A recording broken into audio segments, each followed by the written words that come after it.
hi everyone. This is another segment of the GeoHabari podcast, and this is a really fresh and new segment you're bringing into the podcast called the Space Value Chain.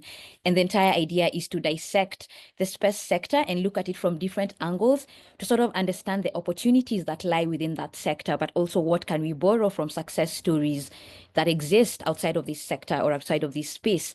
And so I think it's no doubt when you talk about Africa's tech innovation system, Kenya sits right at the top of it, right? We are among the top four giants when it comes to tech innovation, right? And looking at last year, I think we got over 30% of funding that was channeled into the Kenya's innovation ecosystem. And majority of this goes to fintech, agri-tech, health tech, and now edtech is actually emerging as a key success story as well when it comes to Africa's startup story and Kenya specifically. And so as a space sector, where does this place us, right? Is there something we need to borrow from these thriving sectors? What can we borrow from fintech or agri-tech or health tech to sort of propel this sector to a better position? And so this conversation is really geared towards looking from the outside in on lessons we can learn. What can we benchmark? What is the investment appeal that all these other sectors have that we can borrow as a space sector? And so I like to think of this panel as an innovation heavyweights panel. The panel we have today sits right at the center of innovation, startups, strategy, and scaling up. And so I think that's what the input we need into this conversation. How do we upscale the space sector and how do we propel it further? So allow me to introduce our very able panel, which we're really excited about. And thank you guys for saying yes to coming to the GeoHabari podcast. This is actually season 1 of this segment. And so, drum rolls to you guys and for saying yes to coming to this segment. And so I'm going to start with our very first panelist, who is Nekesa Were. Nekesa is the Director of Partnerships at Medic, where she leads strategic collaboration to expand the community health toolkit. I think when I read Nekesa's bio, one of the things that came to mind was someone said, if we can get Coca-Cola to every corner of Africa, to the remotest part, and someone can drink cold Coca-Cola, why can't we do that to healthcare? If that's possible with Coke, it's definitely possible with healthcare. And so kudos to you, Nekesa, and the work that you're doing at Medic. And prior to joining Medic, she was Director of Strategy at AfriLabs. And I think that's another case in point that we're looking at, right? Because of her view in terms of looking at innovation hubs and sort of leading the execution and strategy of elevating innovators across the continent. And that's the wealth of knowledge that Nekesa brings in. She was also CEO at the iHub, which was the first innovation hub where she championed for open innovation culture. And so that's our first panelist. Our second panelist is Victor Otieno. And Victor is the founder and managing director at Vifa Consult, and he's also the former county chief officer of digital economy and startups at Nairobi City County, where he led the sector in developing and implementing support programs for startups. Again, we've said innovation heavyweights. So these are guys who've sat and they know what it takes to create a thriving ecosystem. What can we borrow from these brilliant minds? And last but not least, definitely, is Davis Cook, who is the chairperson of RIS. RIS is the Research Institute for Innovation and Sustainability, which is the biggest or largest innovation-focused advisory firm in Africa. He has a long history in consulting across 40 countries. That's literally more than half of the continent, right? We are at 54. He's consulted across 40 countries, and he's basically, again, leading establishment of sustainable innovation ecosystems. Without further ado, allow me to welcome the panel and welcome the host of this particular panel, who is Charles Mwangi. Over to you, Charles. Thank you. I think you forgot to read my bio, but I'm going to verbalize it. It was intentional. So I'm the moderator of this session. My name is Charles Mwangi. I have been working with the Kenya Space Agency since the beginning, and even before that, when we had the National Space Secretary. So I've been in the conversations on space for a long time.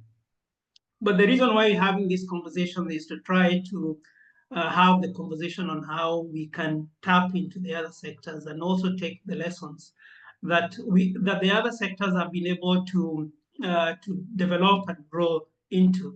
And that is why I'm honored to join this panel and moderate this conversation. So I would also want to request so that you hear from the members themselves just a few anything that we might have missed out on you in 30 seconds, if you may.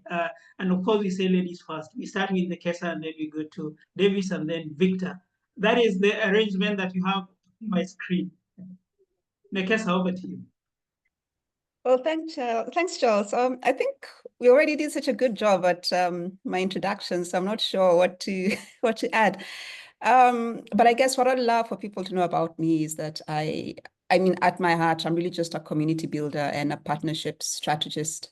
I've been doing this for close to 2 decades now, working across Africa's innovation ecosystem. As we mentioned, my journey began at the iHub back when we had this Kenya tech boom. And so it was a really, really exciting time for all of us. And I was really privileged to be working there. I feel that at the time we're doing more than just the co-working space, but then also building a culture, a belief that African solutions could emerge from African soil. And that is where my heart has been, ever since. I believe right now, I guess I bring a deep understanding of how ecosystems can evolve, how innovation can scale, and how we can ensure that technology serves the people and not the other way around. Thanks. Thanks, Nekesa, and we'll get to that conversation, especially on the iHub much later. But let's hear from Davis. Thanks, Charles. I mean, I guess the two drivers for me have really been around building in the same way with as Nekesa. This is very much a partnership-driven success story. A lot of, for me, those partnerships is around ensuring non-traditional partnerships, right? The biggest successes we've seen is not when people who already work together, work more together. Of course, that's important. It's when people who don't work together find interesting new ways of creating value between each other that you really get exciting stuff. And so for me, it's amazing when you see people in the, the logistics sector start saying, oh, hang on, what's happening in space? And something new emerges, or finance or natural resources. And so, one of the things that we've always spent a lot of time thinking about is how do we bring these people who don't talk to each other very often into the same room and start looking for new opportunities. And so, multidisciplinary, interdisciplinary, all these kinds of words is a really important thing that we try and drive. And yeah, that's always where you get the most interesting, novel, and unexpected solutions. So it's a great place to be in the middle of that. Thank you, Davis. And again, it's interesting because again, potentially in this panel we have both linkages. I hope by the end of this conversation, something will come out of this. And if it doesn't come out, then we will say maybe we might have failed in one of the objectives of opening up new avenues for collaboration. Over to you, Victor. Thank you so much, Charles. I think for me, one of the things that is always on my mind is, irrespective of technology, whether it's blockchain, whether it is space, whichever type of technology, as Africa, we suffer two main challenges. That's really what drives me. Number one is poverty. Kenya has an average of over 30% in terms of poverty. We have a lot of young people coming into the labor market, the proverbial 1 million people annually coming to the labor market. So for me, I think the question is always, how can we leverage on innovation and technology to support these two key issues? So for me, that's always the outcome. And my position has always been, how can we communicate to the public and policy organs to see that whatever technology that we are driving, or whatever efforts that you're making, ensures that it's able to pick these two major outcomes. Otherwise, it becomes a romantic story that leads to nowhere. So I think that's really my role across the ecosystem, and it's something that I continue to push and champion. Thank you. You raise a very important element, Victor, on innovation and the need for innovation to address societal needs. And I want to hear from Nekesa. Again, you've been in the innovation space for quite some time, even from your time from iHub. Can you talk to us about what the nuances of our innovation ecosystem how it is organized, and what we're doing right and what we could be doing wrong? So, I mean, an interesting thing when the iHub began was that there wasn't really a model to borrow from, at least as far as the African ecosystem, because, you know, iHub was one of the first, maybe one of five or one of four, yeah, one of five across the continent. And so we were kind of making things up as we went along, you know, which was a little scary, but then also it kind of gave us the opportunity to create a culture, you know, of innovation. And I think that's what I have noticed, at least in that first decade. For me, what stood out was just people making quick decisions, really reading the room and trying to make things work, trying to create an infrastructure that worked for, you know, for the ecosystem. And what worked to our advantage then was that we're very agile. You know, innovation was coming before regulation and before policies and all of these, I was going to say boring things, boring things that slow you down, you know, and everyone was excited about it. And so the kind of framework was really, the framework was really built on exploration and on trust, and on this new, interesting, exciting space that no one knew, but everyone wanted to be a part of. And I think that's what caused us to thrive at that time, and just having an environment as a country that allowed for that to happen. And I think right now what we see is the kinds of ecosystems where this kind of innovation, very agile, very creative, very exciting, where it finds the middle ground with what has to come, you know, to follow eventually the regulation and the policy, where that middle ground is found, where the two can coexist, then you begin to have a thriving, and I guess what's more important right now is a sustainable ecosystem.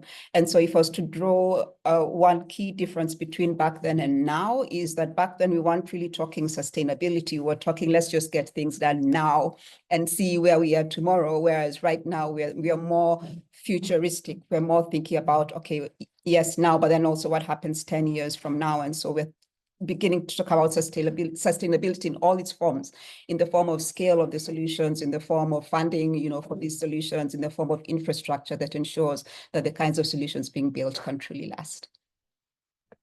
Thank you, Nekesa, for that. And it's interesting because, again, the interplay between regulation and promotion, and how do you get the sweet spot where, again, you don't regulate too much so that you impede the innovation cycles to happen.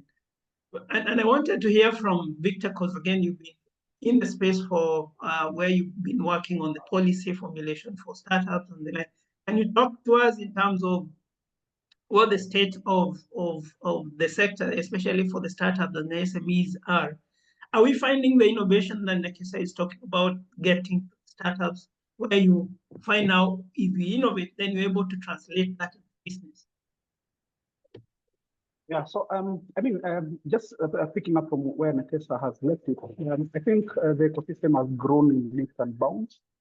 If you have to look at it maybe from a framework perspective, looking at the different building blocks that you know, help a country or an economy to grow from a digital perspective. So I would refer to the Science, Technology and Innovation Strategy for Africa under AU, which prescribes different building blocks: infrastructure, you know, policy, entrepreneurship in terms of collaboration, talent.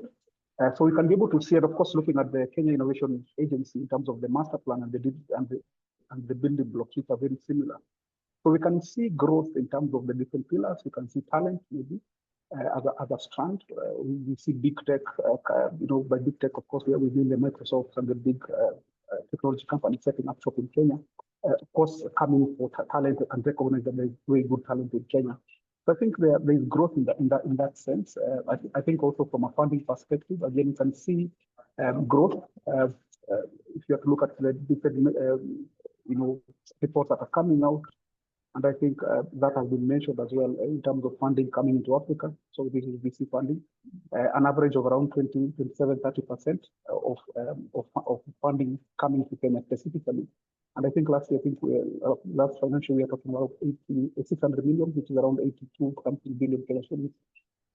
But for me, I think the challenge here is there real traction in the mind of the common person? So we can see growth, and we are saying the startups are growing.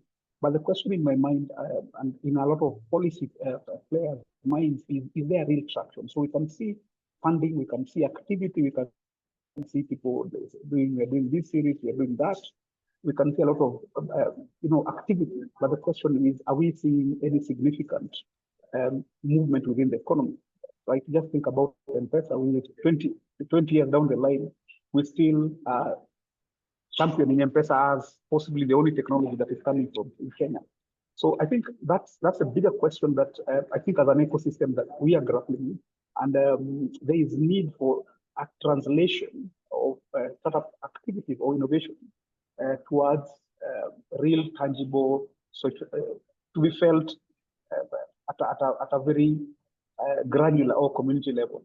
And I think that is something that if we don't unlock, then as an ecosystem, there's going to be stagnation because there's no way in which a policy person or an executive can unlock funding to a sector they don't understand and they don't see the real socioeconomic benefit to the economy. So I think that's, and if you look at it from a space economy perspective, from whatever technology perspective, there is a lot of conversation, a lot of movement, a lot of activity, but again, there is very little effort being done, at least from an ecosystem perspective, to be able to mainstream and have this conversation in mainstream, policy discourse. Other than just hearing there's a startup bill, there is this fund, but we don't see real action in terms of resource allocation, which would then allow for startups to thrive. Up to now, we talk about a digital government, but if you look at the people who are supporting this in terms of innovators, are ideally big tech and the known players. We don't see the startups and the people that are innovating getting into mainstream in terms of supporting. Outside of e-citizen, you don't know anyone who comes top of mind who is actually doing big projects around digitization and innovation working with government. Thanks for raising that, Victor. Because sometimes we get lost into the nuances about the metrics in terms of the amount of money that is coming to the startup ecosystem. And then sometimes that doesn't get to the ground or where innovation, where you say there's a disconnect between the problems and the solution development. And I'll come back to you because you've done a number of podcasts previously with the students, and then you try and paint a picture in terms of where the students are and what they have been saying in terms of the engagement within that particular sector. But I wanted to hear from Davis first in terms of how, and again, welcoming you to Kenya first, because now again you're adding some impetus into our ecosystem. How is your experience in South Africa in terms of how the ecosystem is organized?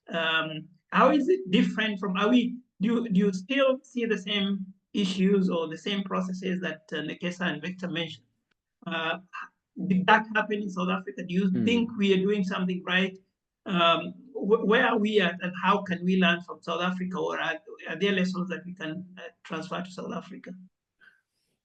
Yeah, I mean, I think that, the underlying general economy in South Africa is, I think, much deeper and broader than in Kenya. All right, so before you get to the innovation layer, just like the general economy is, I'm not saying healthier, I'm just saying deeper and broader. And so, South Africa's manufacturing capability is, significantly higher. Our technology, like capability to produce technologies is much higher, these kinds of issues. And what that means is that there is a significantly larger amount of kind of capital invested into the country across a range of different sectors and kind of skill sets. So I think that it's not a directly comparable situation. So when I think of like the startup community in South Africa, it sees a significantly smaller fraction of VC funding. This is kind of what Victor was mentioning, than Kenya. But part of the reason for this is that given that South Africa is a wealthier country, it is able to invest. Me as a startup, I'm able to invest my own funds into a startup as opposed to requiring, external VC to come in, right? So there are a lot of these factors that kind of shift how this works. But I think when it comes to the question around like policy interaction with startups, I think that certainly the experience that we've seen in South Africa is there's a certain distance between policymakers and the entrepreneurial community. Now, I think, there's always a level of tension between private sector, which ultimately wants lower taxes, right? Or it wants more benefits for its taxes. It wants, grant funding, or it wants, support to kind of grow the business. So it wants either a greater chunk of tax revenue for itself, or it wants to pay lower taxes. Governments, by definition, want more taxes, and they want to spend those taxes on addressing kind of a range of social needs. So there's always this tension between these.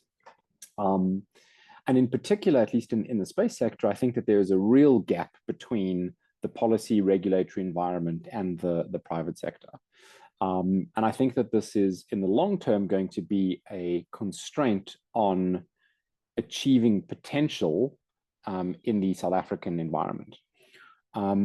What I see differently here over the last kind of 2 years that I've now basically been sort of living and working actively in Kenya is there appears to be much closer relationship and conversations between the emerging kind of space sector and the regulators and the policymakers in a way that I definitely have not seen at least in South Africa and a couple of other countries around the continent.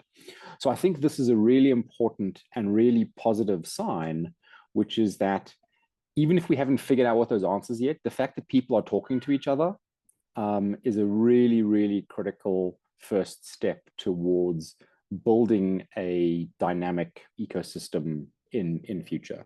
I think without that conversation, it's going to be really difficult to do this down the line. So I think it's a great start to this emerging community. Thank you for that. And before I go to after I go to May, Nekesa, I would want if you could also help us unpack in terms of the element of funding.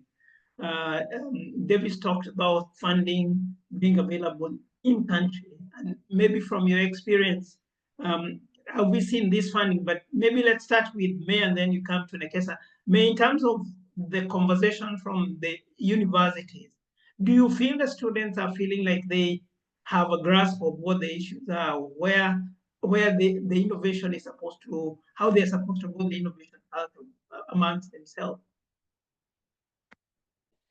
There's a pretty huge disconnect when you look at what's happening in the student space and what's happening in corporate. I think one of the biggest gaps we have specifically in the tech space and in geo is the real world scenarios of how innovation is happening in the outside world has a huge disconnect. And so some of the key questions that come up in the student conversations that we've had over time is, if I'm to leave campus, what career am I getting into? What's the space I'm getting into? What's the sector? Which sector is uptaking geo solutions or space solutions? And if I'm going to fintech, how is my skill going to be relevant within that space?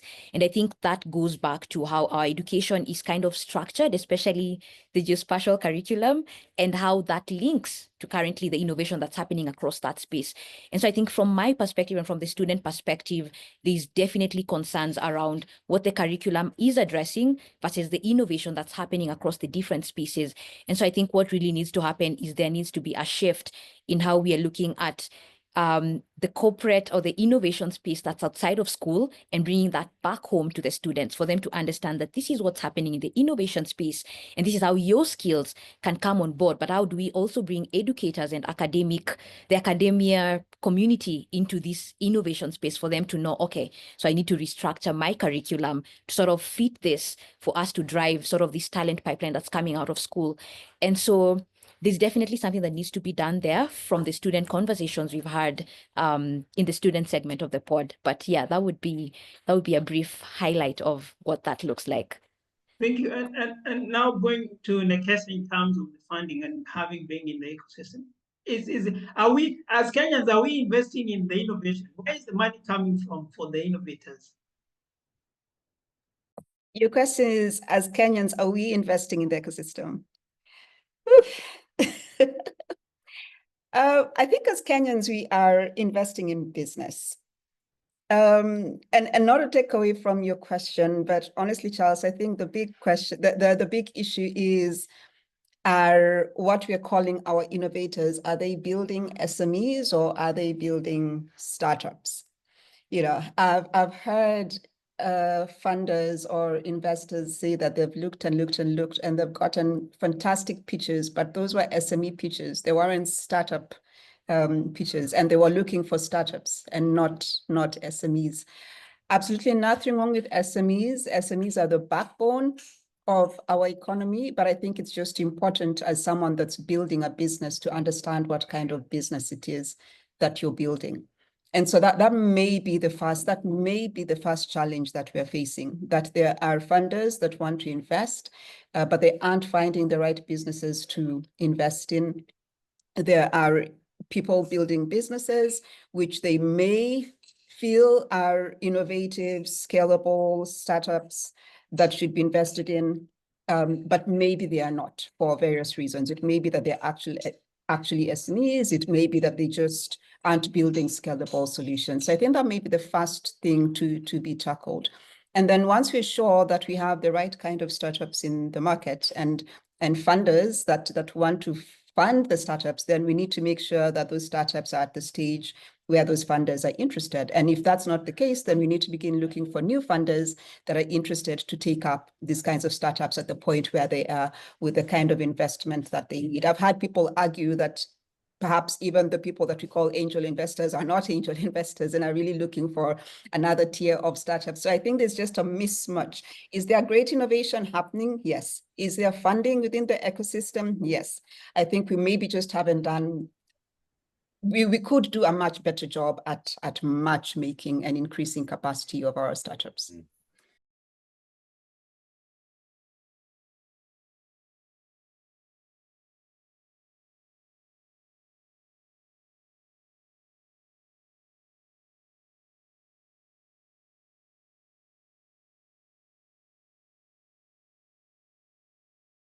So one of the really kind of great initiatives that took place in South Africa a few years ago is something called the SA SME Fund. So this was a R1 billion, around $50 million fund that was capitalized by the largest corporates in South Africa. And that fund is then used to invest into startups. So it took away the challenge of a given corporate having to like establish its own incubation program and, you know, VC arm and all these issues, and allowed them to invest into a managed program that would then invest into other firms.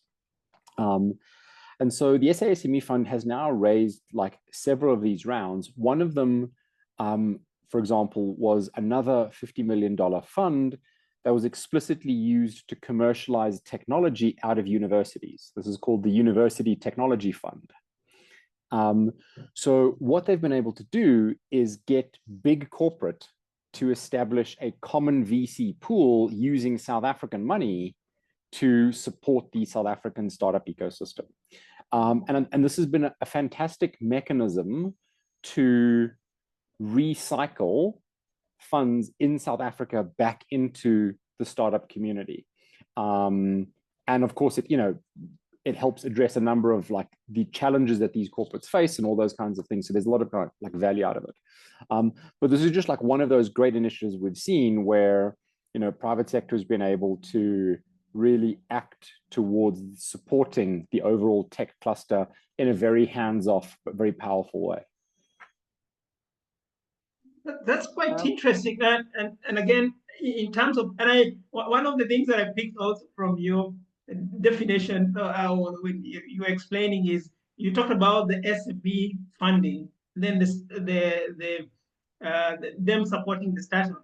And I picked that from Nekesa in terms of, I also thought the SMEs and the startups are one and the same thing, and they're scaling at different levels. Maybe Victor, you can come in, given that you work on the policy. And again, congratulations on the very successful Innovate Kenya event that you had recently.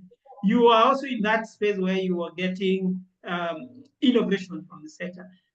Can you help us first distinguish between startups and SMEs, and then also share what your experience was? Were you able to get innovation from the sector? What was your key takeaway from the event?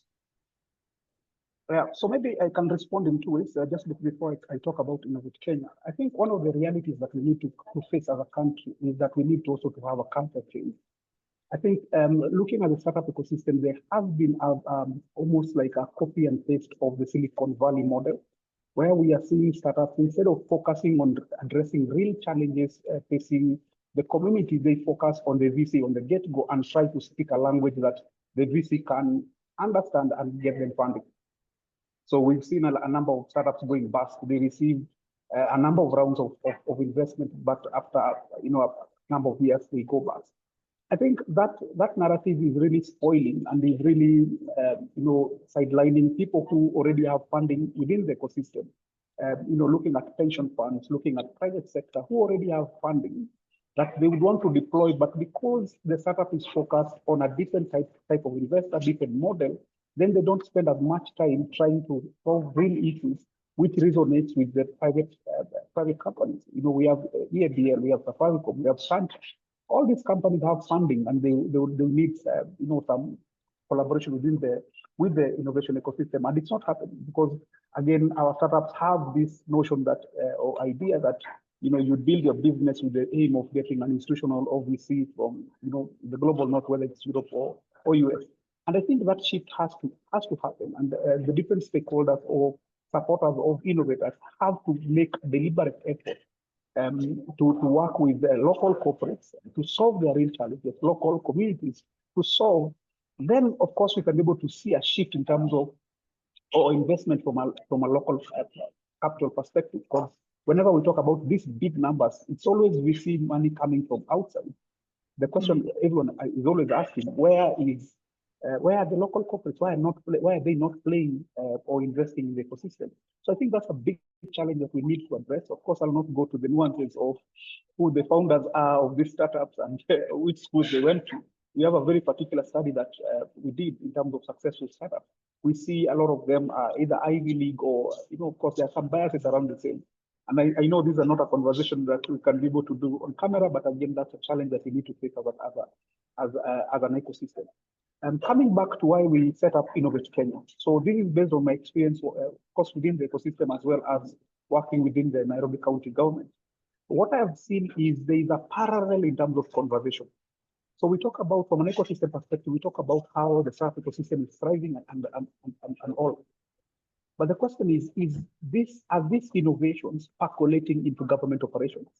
So government wants to, is trying to achieve certain strategic objectives in terms of supporting socioeconomic development of the country. The question is, you'll still see that government is using memos, physical papers. So there's a lot there's an opportunity literally for the innovation ecosystem with all the learnings and all the innovation and technology to percolate into government. But again, that's not a conversation that is happening, because what happens is you have a tech summit, you invite a PS or a CS to come, they make the speech and disappear. There's no intention of collaboration at all completely.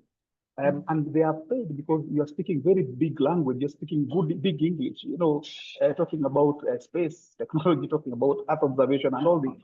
They would not want to be seen like they are stupid. So, I mean, they will come make their speech that is written using ChatGPT, then they disappear. So that's at the heart of why we decided to have Innovate Kenya, where we are saying, bring county governments, bring technical people within national ministries, let them come tell us or showcase the different strategies we have as part of their strategic plans, which is the BETA or MTP4. And say within agriculture, this is what we intend to achieve. Then on this side, we can be able to bring different stakeholders within who are innovating using different technologies, whether it's Earth observation, whether it's AI, whether it's blockchain, and having the conversation of how then do we ensure that we are able to bring these types of technology within agriculture and just build a coalition to support. Number one, government is broke. We know we have a physical challenge with the current government, and it's not something we can wish away. We can wish away anytime soon. So in recognition that we have a deficit or we have a challenge in terms of resources, we have a challenge in terms of technical capacity within government to deliver programs, then can we be able to create a platform that is able to bring different stakeholders? It doesn't necessarily mean to be a donor-driven program, but we have a lot of stakeholders across different sectors who already have small budgets and are actually achieving things that government would want to collaborate on. So that's exactly why we set up Innovate Kenya as not as a tech or another talk show, but as a platform for collaboration specifically to see how we can be able to bring all these different types of technology into both national as well as county government in a way that is sustainable, so that we are not waiting for funding from World Bank or IMF or whichever development partner for us to be able to deliver programs. So I think that is also a shift that we need to have.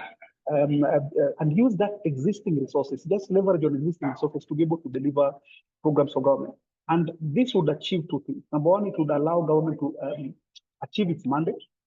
But as we collaborate, you create economic opportunities for young people, because at the heart of it is we're not going to procure these solutions from outside. We are going to use our young people who are already disenfranchised and have no opportunities for them to be able to have an opportunity. And we already have initiatives immediately, even after the summit. And different corporates are saying, come, we have four or three challenges, cost challenges that we need solved. And we already have a small budget that would allow for us to be able to collaborate. And that's exactly what the aim of the summit is. So it's not just a talk shop, but a platform for collaboration. And hopefully then, of course, we can be able to carry this conversation forward and report some of the achievements or support challenges that we face in the next year. Yeah, thanks, Victor, for that. And I know you're using ChatGPT for good reasons in terms of now being able to work on the speech so that you're able to deliver and communicate well. But I also wanted to get the input or the view from, because you've been in the innovation ecosystem, you're now in the medical field. And there is that dimension that Victor is saying, that sometimes the government is not ready to work. So can you share from your experience in terms of how you're using tech, especially in med, in the information that you're able to freely share? And also, what are the opportunities also for government? And why is it that government is a bit averse to onboarding some of these solutions?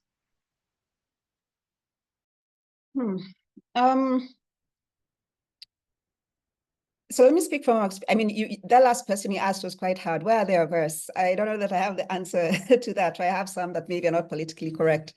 But so what MEDIC is doing now, like I said, we are the stewards of the CHT community, and CHT stands for Community Health Toolkit.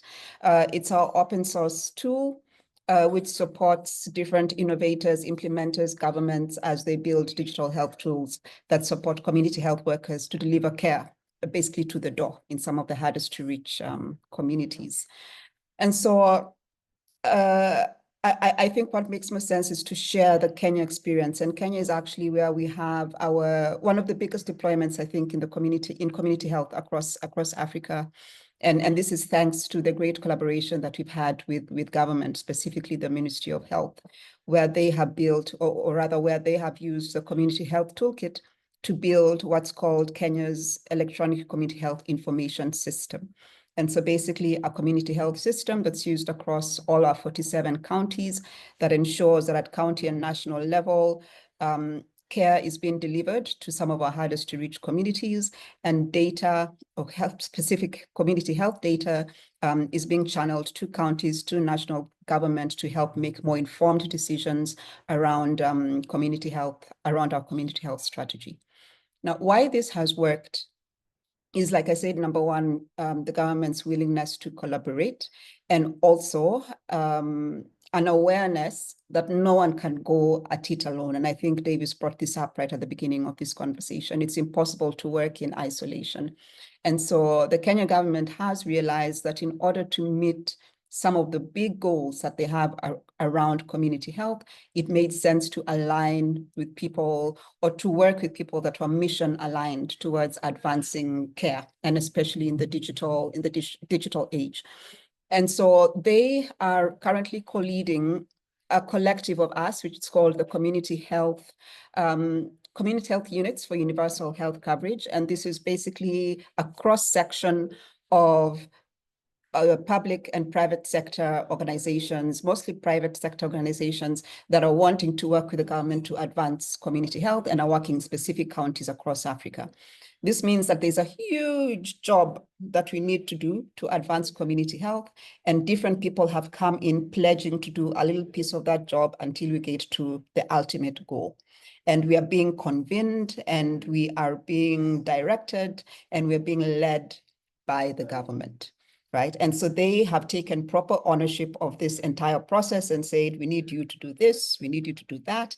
And it's easy for the rest of us to do it because we're coming in with our individual resources, or as a collective, we're bidding for funding to meet a mutual goal. So we all have the similar end in sight. And that really helps as an ecosystem, and everyone is aligned on what it is that they're wanting to do. And so as Medic, obviously, we are a technical partner to the government. We're a technical partner to the rest of this ecosystem that's supporting community health. And so we ensure that the community health toolkit is stable to ensure that HS, the electronic community health information system that's built on top of it, is stable as well. Now, the big elephant in the room is we don't want this at some point to be shelved as yet another, what we call them, white elephants. So, nice, big, flashy things that worked for a while and then eventually didn't work for various reasons. And so it's really important that we all remain mission aligned. It's really important that the government continues to have proper ownership of this tool. But what's most important is that as a collective, we figure out a way to transfer complete ownership to the Ministry of Health specifically. And so ensuring that internally they have the technical capacity to continue to support this tool. And so there's constant capacity building where the Medic team and others that have technical capacity are working with the ministry team to make sure that their software developers, their engineers, etc., can support this tool.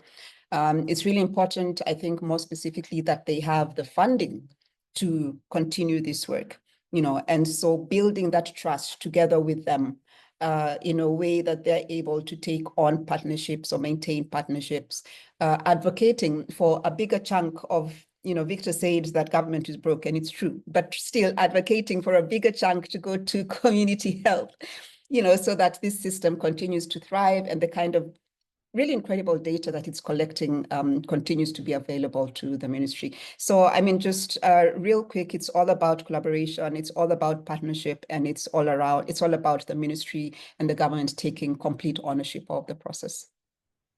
Thank you, Nekesa, for that. And maybe also to indicate that maybe what the nuances around government funding is prioritization. And I think if the government finds or reasons that something is important, then they would always look for the fund.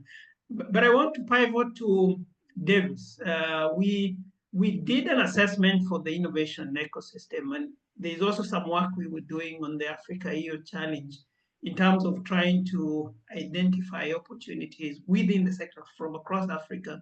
But now the assessment that we did for Kenya, are you able to share some of the findings or recommendations that came from that? And then we then pivot to Kitio, and then ask you, Nekesa talked about the onboarding of technologies and the support that the government needs to build. You, in your previous role, you were supporting tech, and where you were supporting the government. How was that process? Were there challenges or were there opportunities for in terms of the onboarding of new technology? Because sometimes we find the government getting stuck somewhere. But let's start with Davis in terms of what was the assessment? What were we able to find out from the assessment? Yeah, sure. So just as some context, this was, a piece of work that explored or characterized the space technology ecosystem in Kenya across 9 different factors. This includes things like access to capital, access to talent. It also asked questions such as, how easy is it for these firms to scale up and reach larger kind of global markets? What is the policy environment? So it explored really a number of different constraints or opportunities that help to characterize the ecosystem. So, I think that the first kind of important insight is that there was a growing kind of interest in the sector. And I think this is an important underlying point, which is if entrepreneurs are not seeing this as an area of opportunity, you're just never going to grow the sector. But there is definitely like a significant amount of interest in this. I think probably the biggest constraint in my view on this was around awareness of the value of space in industry, amongst the general population, and so on. And the reason that this is important is, you're kind of talking earlier about like priorities for government. On Nekesa, you were talking about like, making sure that government is aligned. The best way to get governments interested in the topic at hand is not actually to demonstrate to them directly the value of the service. It's to get voters to understand why this is an important thing, that they vote the right people into power. If the general population understands and appreciates why something is important, politicians respond to that, right? If you just have a conversation with a politician saying this is important, but it doesn't speak to the needs of his or her constituents, it's never going to go anywhere. Or if it does, it's going to be a very, very small slice of their effort. Whereas when the citizenry, when the constituents that vote appreciate and understand the value that a particular sector brings, then the political class will respond to that, right? Because politicians always respond to the needs of the voters. So the people to be convinced in many instances are not actually the politicians. It's you and I, it's the general kind of public who needs to be convinced about why this is such an important thing. And, one of the challenges that we saw here in Kenya, but this is a common thing around the world, is in particular, the space industry is viewed as this extremely highly complex topic only for like the smartest people in the world, and you have to go work for NASA and whoever else. But that's not the case. Like there is real tangible value that the space industry is able to bring to smallholder farmers, to the average Uber driver. You don't have to be an astronautical engineer. You can be a lawyer. You can be a journalist. You can be a healthcare practitioner. There's so many different pathways into space, and so many different routes for the industry to influence society that that it really is for everyone. And so, you know, one of the kind of the outcomes from the work that was done is around increasing public awareness of the value of space. And as soon as you start to solve for that problem, the prioritization of space in government begins to increase, because now people are saying, but why aren't you solving this problem for me, right? So I think for me, that is one of the most important outcomes from this work. And there's a lot of like smaller initiatives that are coming through in terms of the communication material that's coming through, the establishment of communities of practice, which are able to, you know, further communicate the value of space, the development of a kind of catalog of space technologies that people can access and see what is possible. So there's all these different initiatives to address questions around public awareness. And I think for me, if you can solve for that, if you can get every citizen in Kenya to demand a bigger space sector, the political class will respond to it. And that's kind of like really the way to influence this. I will allow first for May to comment in terms of the given that she was at one point in a different hat serving a tech company that was supporting the industry in trying to uptake the spatial dimension. If you can share your thoughts, but then go back to Victor in terms of you worked in the county government at one point. Is Davis right? Should we talk to the politicians? Should we talk to the masses? But let's start with May, and then we go to Victor next. Oh wow, you've really taken me back. So yeah, I think one of the biggest success stories that I had, or we had, when we were building and pushing for adoption of geospatial and integration of government systems with this technology, I think the biggest success story came from Makueni County. And one of the key learnings that came from that is how we actually pushed for that solution. I think one of the key gaps that I've seen over time when it comes to government adopting is the approach can never be you've shown up and you're the creator, you're the owner, you're the developer, you're the fixer, you're the everything. Then they start to look at it as a foreign object. So the idea around incorporating government and having them uptake these solutions is purely around upskilling and ensuring that they're owners of that particular project or the owners of that particular tool. So I think a lot of it came around how are you pushing that solution? How are you structuring the use cases? And are you talking about the impact of it in a language that county understands? So by seeing your schools and seeing the facilities that you have, what does that translate to in terms of your CDF budgets, right? What does that translate in terms of your healthcare budgets, and how do you want to redirect that? And so I think that was the biggest success story there, but also these challenges around pushback, right, when it comes to technology and it being looked at as a threat in government, where we see this tool, but why do we need it, right? You know, like a risk element, because COVID really made government a fast adopter. State Department of Gender took up geospatial because of COVID, right? Ministry of Health adopted geospatial because of COVID. So I think the question really is around who sits at that particular point in time? How are you translating this knowledge? As software companies, what does that mean to government? Can you speak their language? And can you create with them, not for them? Can they be owners of the projects from the onset as they're building it? And so yeah, that would be what the lessons from that particular era would look like. Yeah, thanks, May, for that. And again, then bit that David was mentioning in terms of the leadership understanding the value proposition. And I want to bring in Victor, who has won the heart of both being the innovator within government in a county. So how did that sit in? How is what Davis is saying that the push has to come from the citizenry, or are there opportunities for coming from both ends? Yeah, I think the push has to come from multiple levels. In the sense that I think, as you rightly put it, we use a lot of technical jargon and we romanticize the innovation beyond outside of the real challenges that the typical Kenyan faces. And I also agree that, you know, from a government perspective, resource is scarce, so prioritization is extremely, extremely important.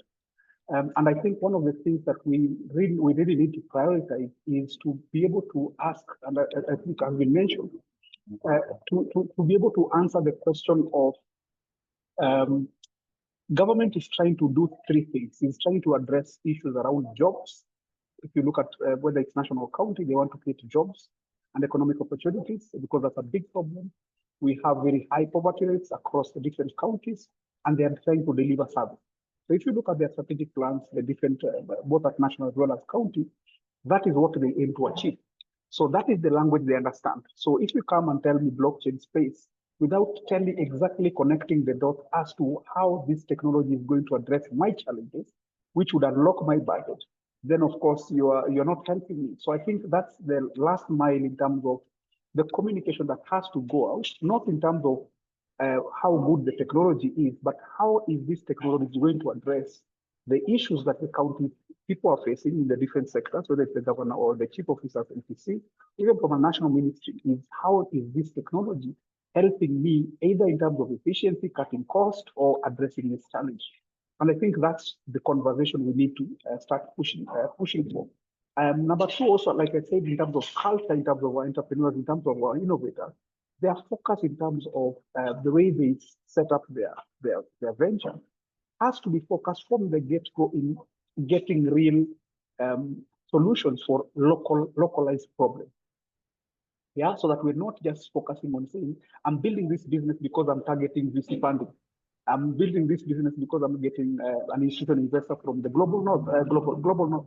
We need to be able to shift them also to start looking at local problems. Just think about M-Pesa. I mean, it's a very simple solution, but as addressing a very, very real need. So then, if we're able to achieve those strands, then of course you're going to get prioritization. I don't foresee a point where, for example, Kenya Space Agency or space technology getting a very specific budget for them only. But what I see is space technology can tap into the different budgets across government by giving solutions to their needs. So that you achieve an outcome without actually creating a new budget or budget allocation specifically to the agency or to the Ministry of Defense. So I think that's probably how probably I would look at it, and that's what I was trying to achieve within county. So I'm sitting within county, I looked at myself as a service provider to all sectors. So I would tell them, look, I can be able to bring different innovators and technology to help you around land registration and stuff. You can bring different technologies around agriculture, around education. We can be able to bring the different stakeholders in EdTech to support you, and you already have the budget. So I'm not looking for new budget. I'm just looking at, if you to use blockchain, you can actually actually help you with the land registry. Of course, the convincing bit takes time, but I think that's the type of conversation that you need to have. So then we are able to get priority in terms of budgets, but also, of course, as David had indicated, that you're able to solve for real challenges that the local community faces. And I think that's what I'm still, as a focus, is something that I'm still pursuing, using different platforms and, of course, collaborating with different stakeholders. Thank you, Victor, for that. And I like the dimension where you're saying we need to look at all dimensions. And I also like the idea from Davis where we have to catalyze the industry or the users, the citizens to ask for those needs. And I believe this conversation can continue until the cows come home. But just to wrap up and then go around from Mr. and asking you particular questions in terms of what we could do to support the industry, especially now in space. And I'll begin with you, Nekesa, in terms of you've spent time in the innovation sector. The Kenya Space Agency is trying its effort to grow the innovation within the sector. And also, we've also heard from Victor in terms of that we might potentially not need to look at from internally just the budgets that are available from the agency, tap into other resources. What would you, in brief, give as an advice for us to help, even not necessarily only for the agency, but for the sector, because again, the sector has a way has to grow somewhere.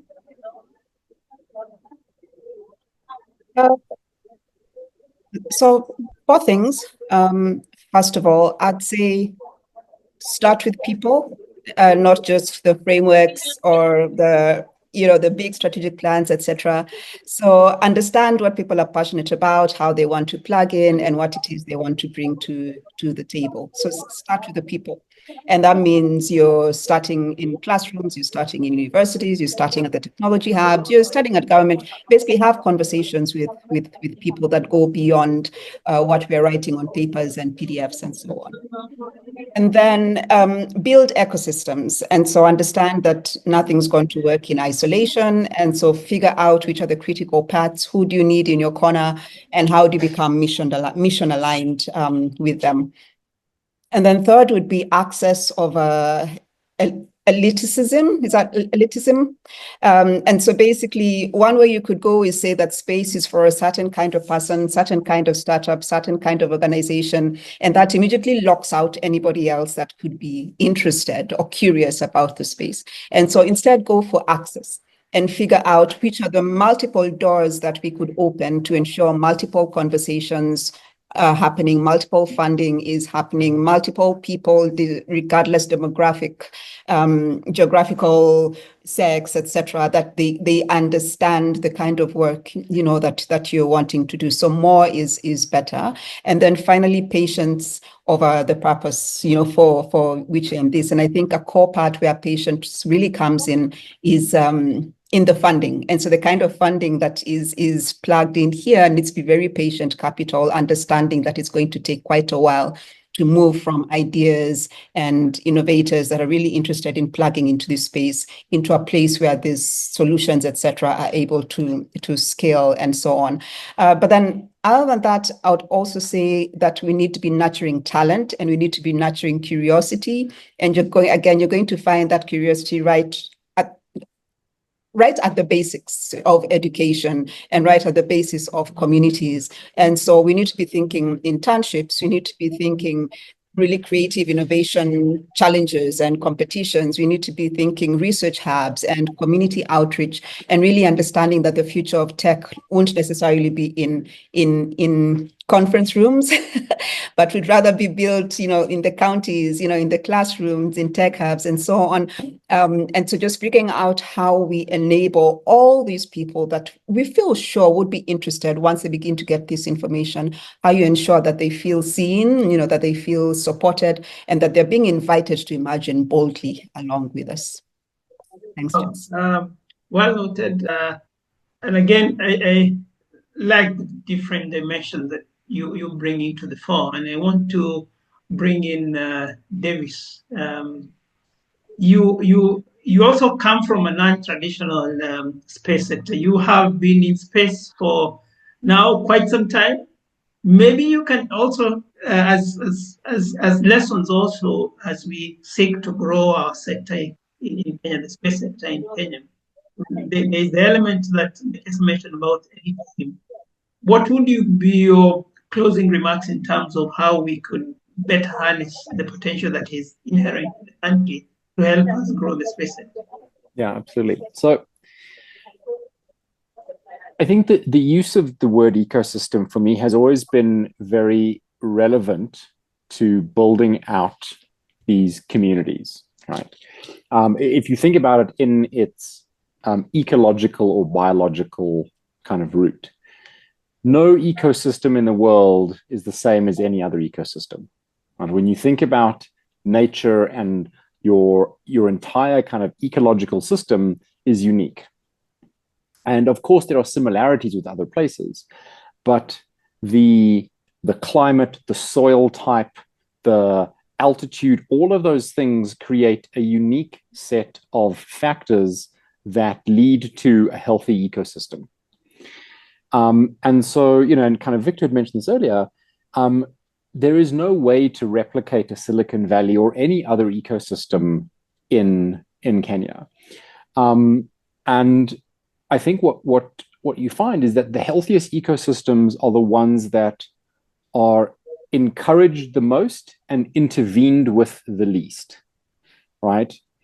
When you have us as humans coming in and trying to make decisions about what plants should be where, You know, we don't build healthy ecosystems, right? Nature is much better at doing that. And in the same way, when we think about building a dynamic innovation technology ecosystem, it's really important to listen to and find ways of accelerating the growth of that ecosystem, of finding the right balance between rules that help it grow and prevent, you know, kind of inappropriate actions, and support for them. And so I think that maintaining this very consultative, very responsive approach that is rooted in the Kenyan ecosystem is the best way to grow this and not be directed by outside forces. And I think that is ultimately going to be the best way to create a really dynamic sector that is responsive to the fantastic assets within the Kenyan ecosystem.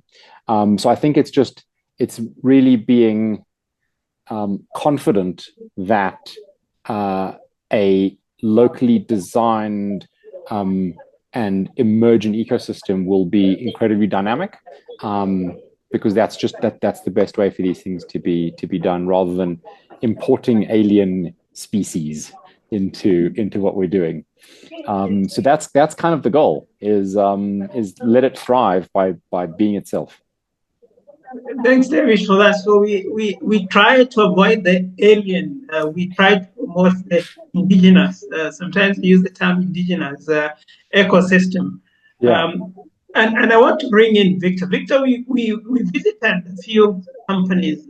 We went to France and Belgium with you, and I think subsequently later you visited Estonia just to look at the ecosystem. What are the lessons for the space ecosystem can we learn from those activities? Are we, again, also like Davis was saying, are we cultivating an indigenous ecosystem, or are we, and you talked about that earlier in terms of being heavily dependent, the Silicon Valley trying to replicate the same. What can we do different? Thanks, Charles. I think for me, I think two things. Number one, we already have sectors that are already supporting Kenya's socioeconomic development. So looking at big sectors such as agriculture, which contributes directly around 20% to GDP, 40% in aggregate. We have sectors such as MSMEs who are contributing 33% to GDP. We have sectors such as education. So these are three major sectors that are currently the backbone of the entire economy. So I think for me, the question is, how do we use space technology to accelerate or support these three sectors? Immediately you have solutions, very practical solutions around agriculture, around supporting MSMEs, as well as supporting education as sectors. So if you look at them, even in terms of budget allocation, this is where bulk of the resources as a country are put in. So I think the opportunity here is, how do we use space technology in the practical sense of it? Just think about GPS. I mean, everyone is using GPS across different sectors without knowing. So, I mean, then how do we now use GPS or other types of technology to accelerate these three sectors? I think these are the big lessons that we can be able to pick from, from France, from Estonia and the Baltics, in the sense of using technology, not romanticizing technology, but using the technology to be able to solve some of these big issues that everyone is facing. I mean, if you're able to solve for agriculture, everyone would see. I mean, it's not something that you hide. And I think secondly is being able to pick these numbers or doing some evaluation of sorts to translate from a policy perspective the impact on jobs, economy, and service delivery. So then, even as you support, you are creating some body of knowledge or evidence to show that GPS alone as a technology has been able to support these sectors and has been able to either increase revenue or support efficiency, so that then you can be able to get more resources being allocated. I think this, for me, would be the panacea or an approach that probably I will be able to take, specifically around space technology, to ensure that we are able to really unlock. Thank you. And maybe, I don't know if I would say maybe you forgot about health, because again, one of the key dynamics about it's our livelihood. Again, allow me, ladies and gentlemen, to bring this to a close. Again, it was an interesting conversation. I really want to thank you for having created time to join us for this conversation.